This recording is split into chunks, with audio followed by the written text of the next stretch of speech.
Hi, everyone. I'm Ani Anderson, and this is my partner, Brian Traskos. We're from Motivation Beyond Measure. Thank you so much for joining us today. We are talking about why the only time is now. And this is a really important conversation. Brian, I'm so glad that you and I are having a chance to do this conversation so that other people can listen in. We were talking recently in our kitchen about the importance of this topic, and I'm really glad that we get to bring it today to folks. So before we get going on this topic, why the only time is now, I think it's an interesting topic, right, Brian? Because we read about it all the time in books and in magazines, and we see on television and in classes. Be present.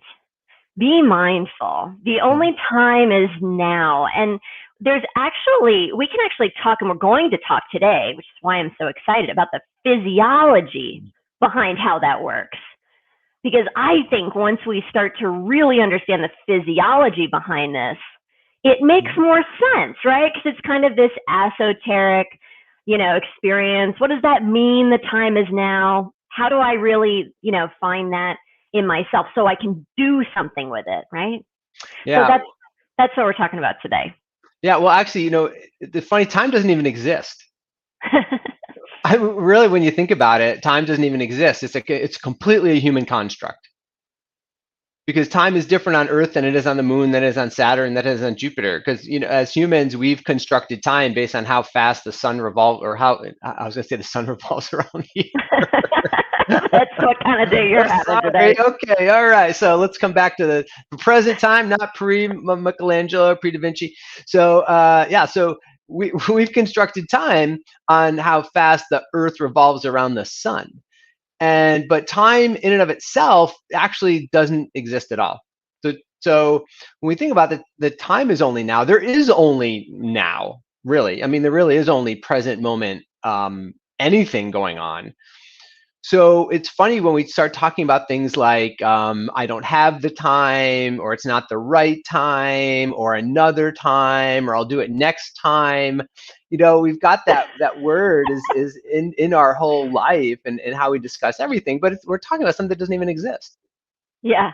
I was talking to a coaching client recently, and as they were talking, they kept mentioning time. I'm not sure when the right time will be. It hasn't been the right time. It's taking a long time. And I started smiling and giggling a little bit. And I said, boy, you're doing some major self-sabotaging here. And she didn't get that at all. She said, what do you mean? So I had to say, time is really a construct that lives within yourself. It's perceptual. And so, we started to talk about that a little bit and pick it apart. It's really amazing to me how we say these things, they come out of our mouth, but then our behavior is really driven by these ideas.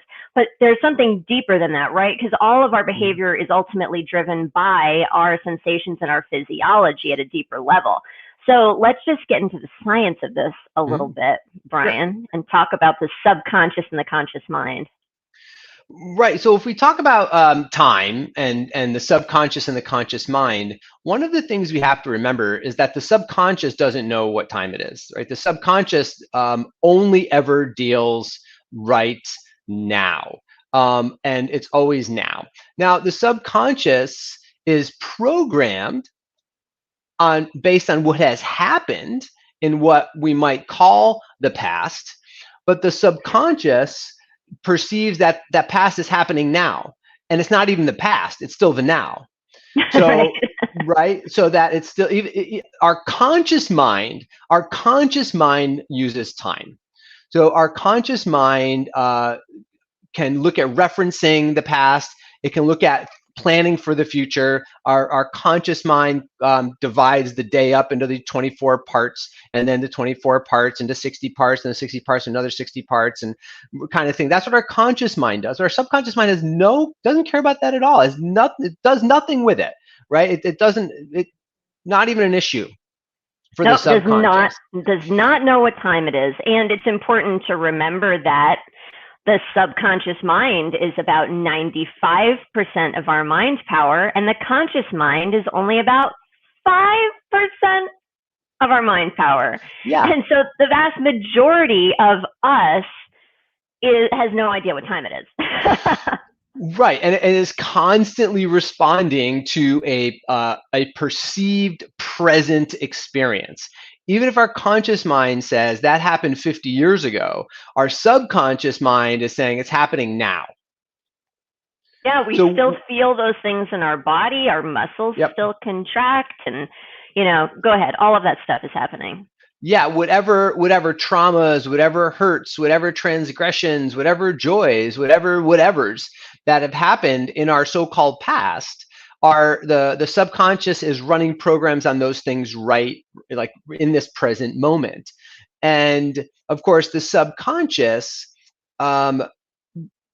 is protecting us from experiences that our conscious mind, we've said in the past, have had in the past, but our subconscious mind is protecting us from repeating now experiences that we couldn't process, that were too overwhelming, and AKA traumatic, right? I mean, that's really what, in a lot of ways, you think about what trauma is from our earlier time in our lives, are experiences that we couldn't process. And of course, if you're a kid, even as an adult too, but really as a kid, you don't have potentially the cognitive faculties to process things that are traumatic.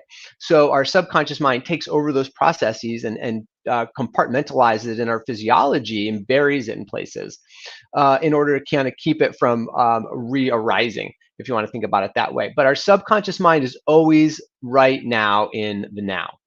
Yeah, and our subconscious mind is telling our conscious mind how to think, which, every time I hear that and say that, it just blows my lid. It's the emoji with the mind blown. Mm-hmm. The subconscious mind is telling the conscious mind how to think. So we think we have so much control over our conscious mind, when in fact, the reason why we are thinking like we're thinking and feeling like we're feeling and thinking about what we're feeling like we are is because all that information is coming from the subconscious. Right. So let's, just to say that again for a second on, just to make sure everybody got it, is that our subconscious mind is telling our conscious mind how to think. Just let that land for a second, because so many of us think, oh, I'm conscious, I'm an adult, I have free choice and all these kinds of things. And I'm not saying those things don't exist, but the vast majority of the time, our subconscious mind is telling our conscious mind how to think about what it is that we're experiencing. And if our subconscious mind is trying to navigate our present moment awareness and move us closer to safety and away from distress, then what it's going to do is it's going to feed our conscious mind limited information based on getting us to where our subconscious mind wants us to go. So we might think we have free choice, but our conscious mind is only making decisions based on the limited information that the subconscious mind is offering it in the now. So in the present.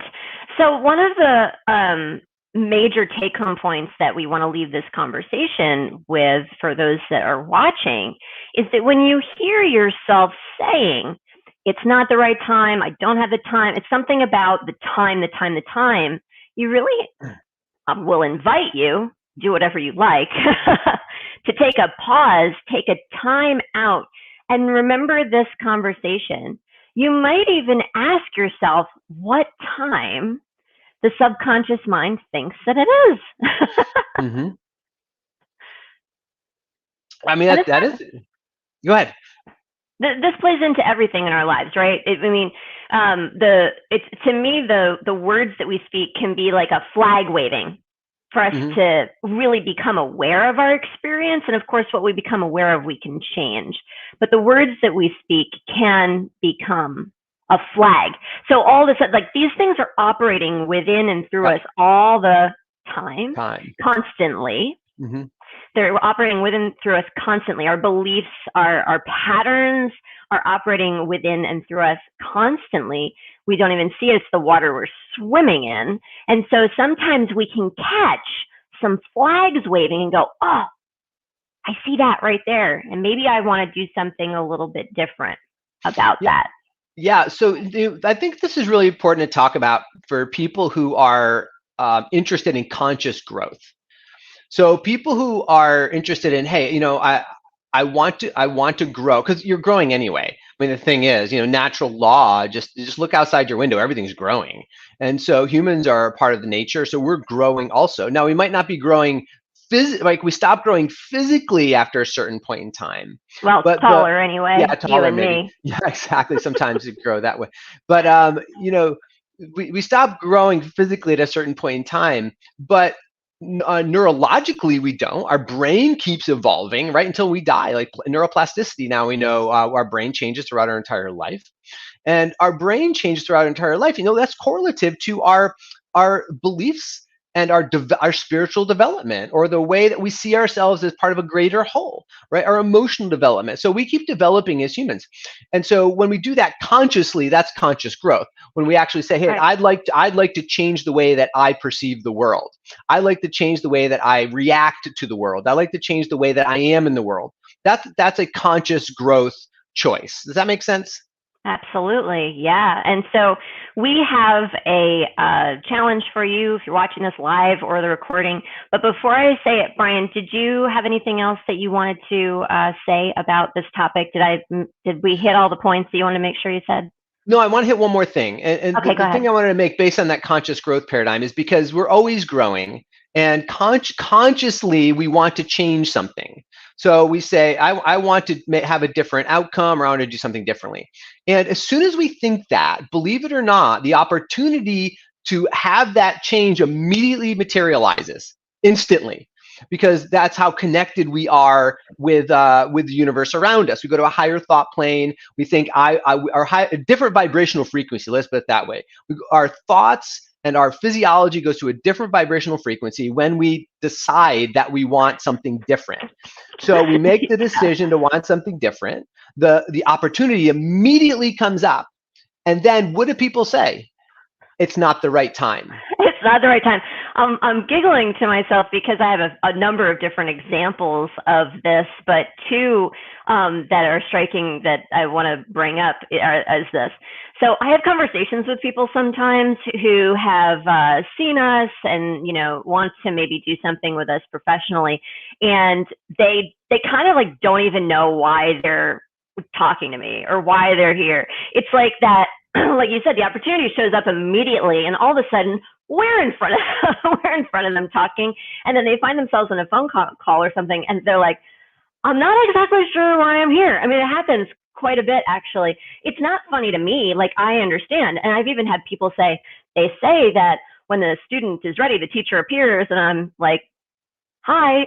It's kind of this disconcerting, interesting feeling for a person when all of a sudden they are ready and the opportunity does show up, and they almost like don't even know what to do with it. It's a pretty big success principle to be able to recognize those opportunities and put them into play faster, right? To not put this perception of time in the middle of things, because it's not pausing things, it's actually taking you in the opposite direction.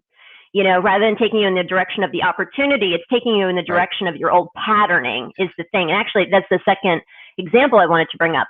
I had this really interesting call with somebody once. I reached out to them out of the blue. I knew them, but not super well. And I thought they'd be really good for a program that we were running, Brian. And I called them, and they picked up the phone and said, I can't believe you're calling me. I have been praying to God for an answer for like a solid day. It's just been the number one thing on my mind, and you are calling me. I thought that was so interesting because we had a few different conversations, and this person didn't end up signing on to any kind of program with us. And so it was really interesting to Mm, see how she was actively asking for answers, and right. I'm positive that this was the answer to her dilemmas. And she didn't take advantage of it because she said it wasn't the right time. That's exactly what she said to Hmm. me. And then she said, maybe next year. And I actually reached out to the person in a year. And in that span of a year, her patterns had inflamed. Yep. The body difficulties that she was having had inflamed. The relationship difficulties that she had been having had inflamed. And now it was an even harder time to make the decision because now she had even more to deal with, right? Because those patterns had been playing out for a whole nother year. Yeah, I can actually give you exactly the same example from my own life. So I remember I wanted to study with a certain teacher, and this teacher ended up being one of the most transformative teachers I've had in my life, and he's still a mentor to me in a lot of ways. I look up to him quite a lot. And I remember when I wanted to start studying and learning more about qigong and metaphysics. That was like a thing I really wanted to start learning about. And so I said, I want to do this. So I got onto the internet and I found him, and I was like, this is the guy. Like, I'm going to learn with him. But you know what? It's not the right time. And that's exactly what I said. I said, it's not the right time. And it's not the right time because I've got a family I need to support, and I can't take the time off of work, and I've got all these other things going on, and there's not enough money in the bank, and blah blah blah blah blah. And exactly what you're saying. Over 5 years, I kind of followed him over 5 years, and during that 5 years, my life slowly unraveled. My health got worse. I ended up in a health crisis. I ended up in a massive relationship crisis. I ended up, well, those are kind of the two big things. My money situation didn't get any better necessarily either. But so things weren't getting better for me because I said the right time. And it wasn't until everything kind of came crumbling down for me that I realized, I should have done that 5 years ago. Yeah. Right. So my conscious mind was saying 5 years ago. My subconscious mind was delaying the process as long as it possibly could. Now, why? Well, we don't have enough time to go into all that.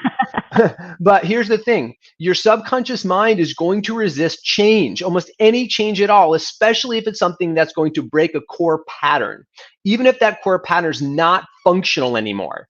So it's not the right time verbiage or vocalization or language, let's say, is really what it is. It's an absolute flag that the subconscious is putting on the brakes of conscious growth. That's it. I mean, really, if it's not the right time, then if that language comes out of someone's mouth, now I know, because it came out of my mouth enough times, and now I know that the more I said that, the more I delayed my conscious growth, and the more I decayed in my life. I mean, that's my personal experience. So I don't use that anymore. So for me, it's not like it's not the right time. It's like, when is the right time, and what do I need to line up to be able to make this happen as soon as possible? As soon as possible. Yeah, so let's talk about this this challenge I have for everyone who's listening live or listening to the recording. I want you to catch, if you choose, this is an invitation, of course, catch it's not the right time or something about time like we've been talking about coming out of your mouth, okay? Catch it, and then stop yourself and say whatever's true. Mm-hmm. It's really interesting. Mm-hmm. Like you said, you don't say this anymore. You got to say something, right? You might say, I'm scared. I don't know how. I don't feel supported. I don't trust you. Something else is going to come out. And so just say whatever it is that is true. It's really hard to say it's not the right time anymore when you know that that is a construct like we've been talking about today. Okay. Yep. So I have a lot of reverence and compassion for anybody who decides to take this challenge, because it's brave work, isn't it? It's really brave work. And let's face it, we all have really brave work to do in the world to help the world become the world that we want to see. So each one of us at a time, take challenges like this. Stop saying it's not the right time. Say what's true for you instead. And that is going to set you on a massively different an important path, growth path, growing what you want to grow in your life, rather than the old dysfunctional patterns that aren't serving you anymore. Yep, absolutely. I couldn't say it any better than that. Thanks. So thanks for joining us, everybody. Whether you're watching live or watching the replay, we're really excited that you were here with us. We want to hear your insights, questions, and comments below. Put them in the comments. We'll make sure to get back to you. And have a wonderful rest of your timeless week. We'll see you later. Bye-bye, everyone.